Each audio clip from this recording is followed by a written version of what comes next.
Greetings, beloved. It's your man Johnny Hawkins, and I hope all is well for you today.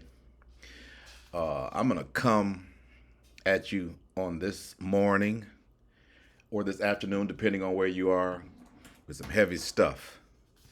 And this is how your boy gets down. This is what I do in my spare time. People often wonder, man, Johnny, you always working. What do you do when you're not working? Well, it's either one, listen to some powerful music, because music is my sanctuary, and I mean that with my whole heart, or two, is reading, trying to obtain additional knowledge and better understanding, because I am truly and genuinely a mystic. I am a proud and self professed mystic seeking truth in my lifetime as best I can, that the Most High will allow me to be privy to, that the Most High sees fit to say that with my simple man self, right, I can actually handle it, because there's a lot of things as humans we just can't handle. One of those things is the true magnificence of the Most High. We've heard about it as I being a former Christian, but a lover and respecter of all Christians as well as all religions. Uh, we've heard it that the saying, what? That if God were to show himself, it would be so profound that we would probably be destroyed in our flesh form, right? So we understand that. I understand that. So I'm just grateful every time that God, through the multiple vessels here on this earth and in this lifetime, gives to me to share more of his goodness and understanding.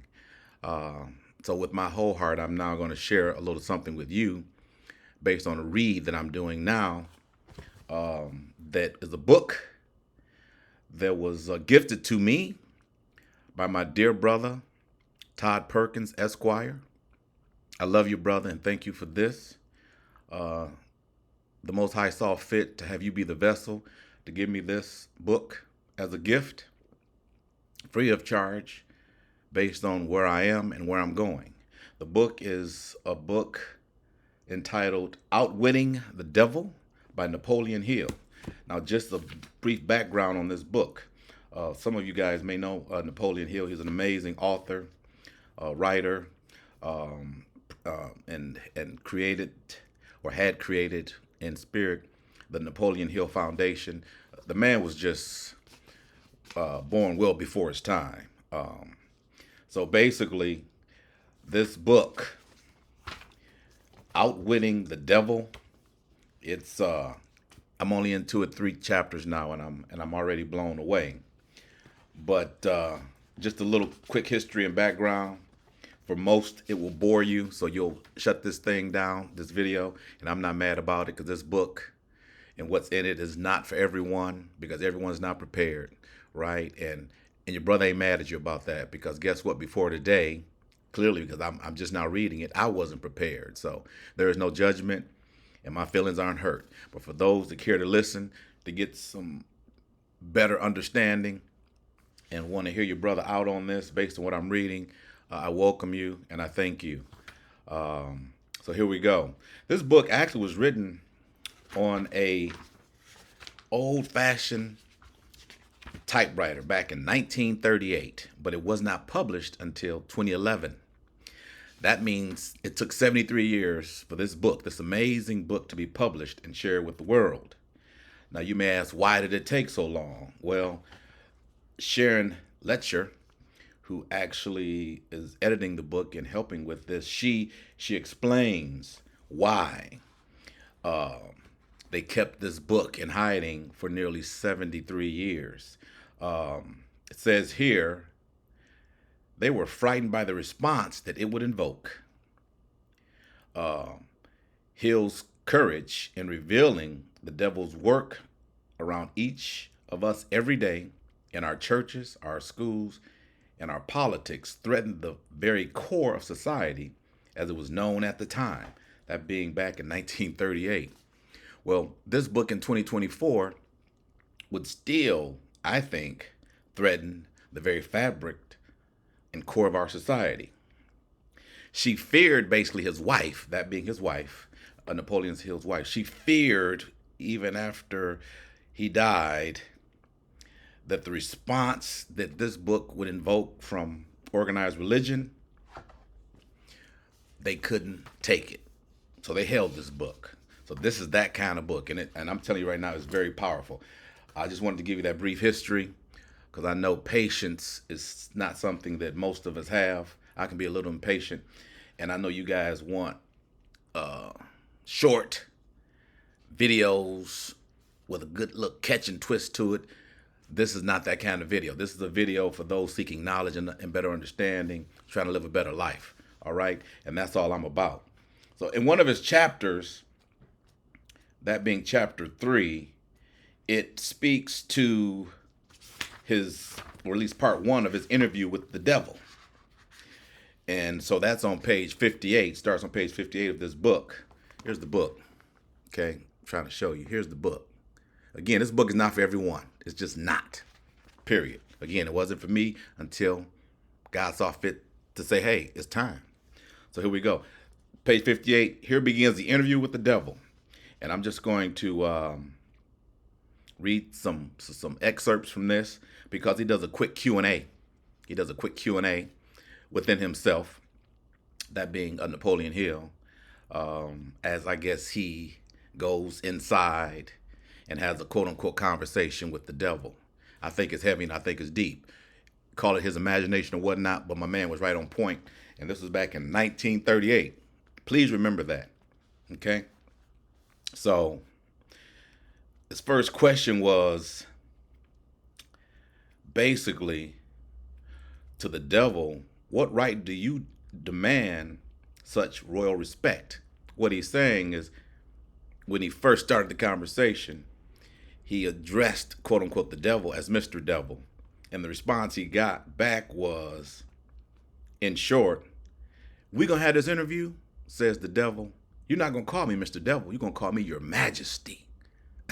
That's the nerve, the vein, the gall, the ego of that negative spirit that we call the devil. That's how amazing, in a negative way, the audacity that quote unquote devil has. So if you're gonna talk to me, then you're gonna talk to me, but you're gonna address me as Your Majesty. That's some heavy stuff. And again, I go a little deep, but for those that understand and appreciate, you will. God bless you. So that was the first thing, first question, first answer. We'll have this interview, address me as Your Majesty. That's what the devil is saying. Okay. And then our brother, Napoleon Hill, responds, okay, what right do you demand such royal respect? And again, the answer provided, you should know I control, says the devil. You should know that I control 98% of the people of your world. 98%. I control. You understand what I'm trying to say? Okay? And then he says, okay, Your Majesty, start by telling me where you live. And the devil responds, my dear earthbound brother, I have no physical body. Watch this. I consist of negative energy, and I live in the minds of people who fear me. Y'all ain't hearing what I'm trying to say. I am the negative portion of the atom, atom. Period. For every atom, I'm that one half that's negative. That says the devil. You see what I'm saying? In this conversation. I am no beast with a forked tongue and a spiked tail. I'm not what they say I am. I'm the negative, right? I'm the negative portion of anything, right? My opposition controls the positive, and I control the negative thoughts. He says it right there, okay? Then he says, well, how do you gain control of the minds of people? He says, here's the devil. Oh, that's easy. I merely move in and accompany the unused space of the human brain. I sow the seeds, hear me now, I sow the seeds of negative thought in the minds of people so I can occupy and control the space. He sows the seeds. Okay? So basically he says, so describe to me, devil, your clever tricks. He says, one of my cleverest devices for mind control is what? Fear. Fear. I plant the seed of fear in the minds of people, and as these seeds germinate and grow, through use, I control the space they occupy. And watch this. The 6 most effective fears are the fear of poverty, criticism, ill health, loss of love, old age, and death. This boy he cracking over here, for real. This is 1938, people. Still true today. Okay? He says, which of the 6 then, says Napoleon Hill to the devil, which of the 6 fears serve you most often? The devil responds, the first and the last, poverty and death. Because here's what he says. At one time or another during life, I tighten up my grip on all people through one or both of these.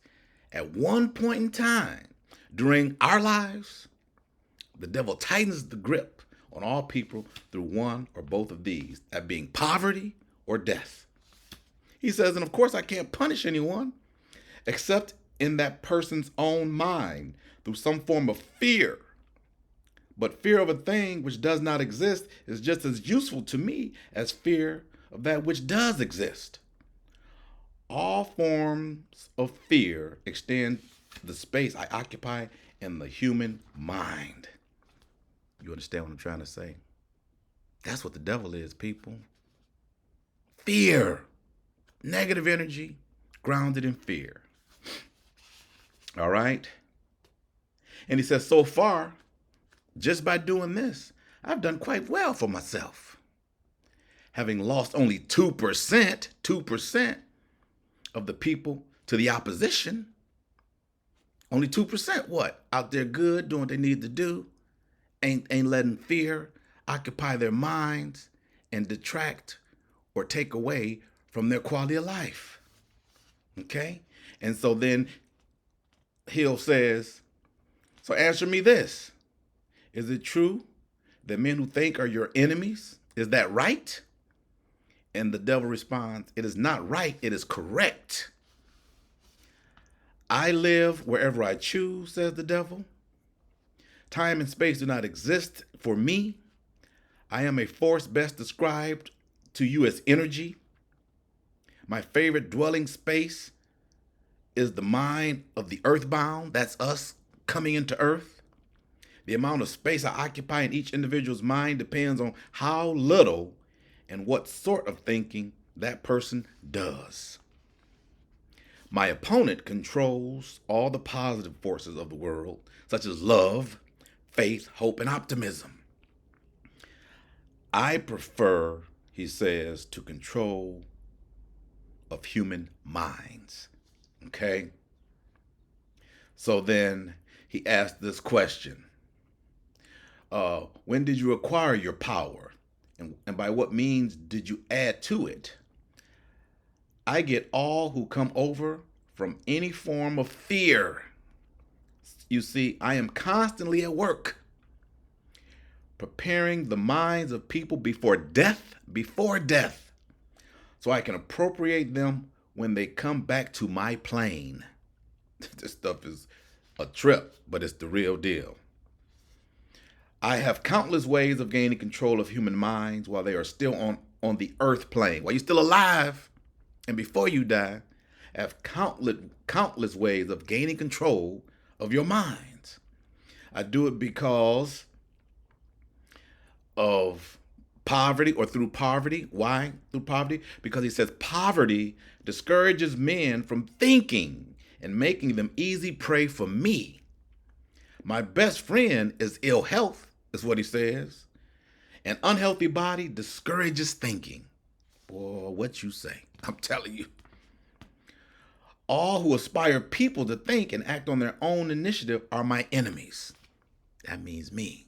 Because I'm what?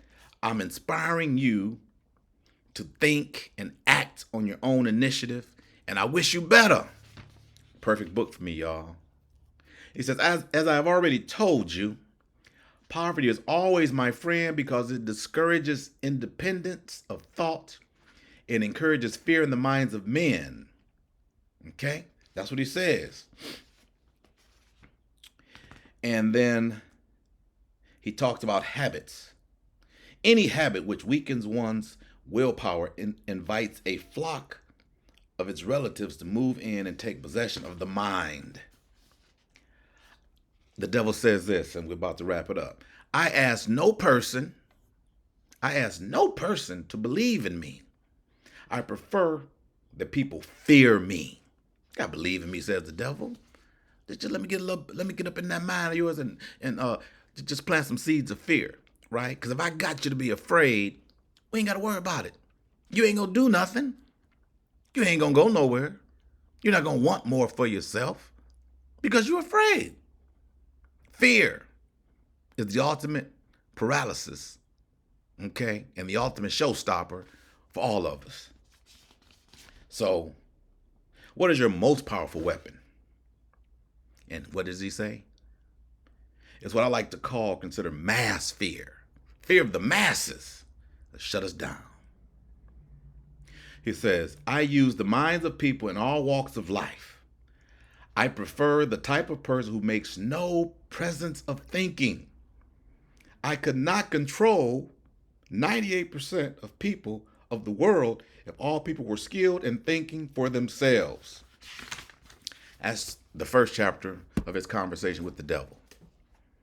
Ladies and gentlemen, do you understand what I'm trying to say? Again, I'm a professed mystic. I go deeper than the average person. I look for answers and information outside of just one book called the Holy Bible. I'm led to things, people, and places because of my mysticism. And this is one of the books, again, that was gifted to me by a good friend because it's time. My point is this, and this has been my longest video. And so I'm sure most, if you're still here, dropped off at about the 30-second mark. Oh, that's just Johnny talking again. But again, I've given some information. I've dropped some knowledge based on Brother Napoleon Hill's writings of 1938. So if the message was meant for you and you stuck around, God bless you, and you need to move forward in seeking your truth. But the bottom line is this: fear and the spirit of fear, and it's in the word, that's not of God. That's all the works of the devil.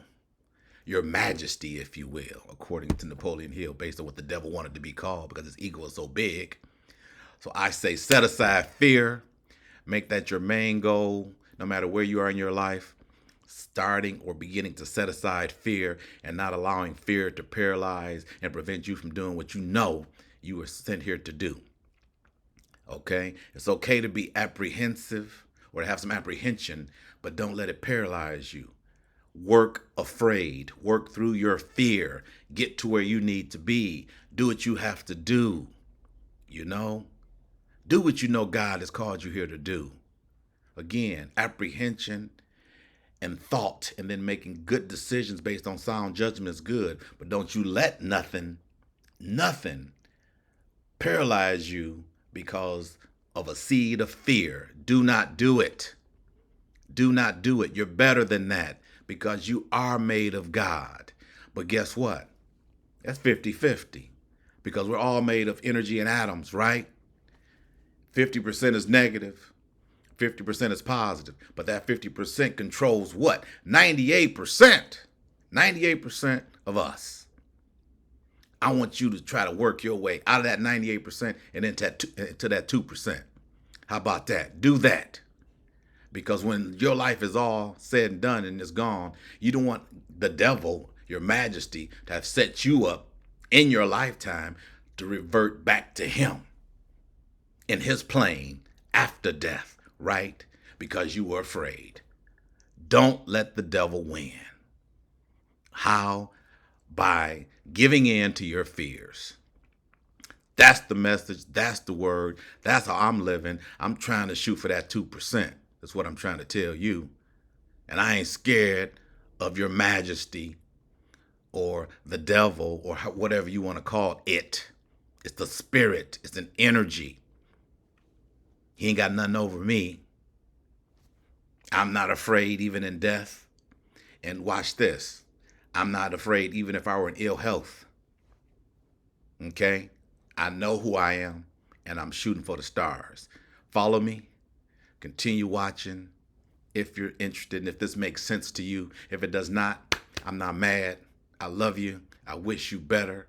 I really do. I'm praying for you. I care for you. I see the God in each and every one of you when I see you in person. Okay? I try to show love because that's all I got. Love, inspiration, encouragement, positivity, enthusiasm. Okay? That's what it's about for me because everything else is what it is anyway. The wins and the losses, the pain and the suffering. Okay? We all gonna have that. But don't let it paralyze you through fear. Keep moving for as long as you can. It's been your man, Johnny Hawkins, with a word. A long word, but a good word. God bless you. I love you. Peace for now. I'm out.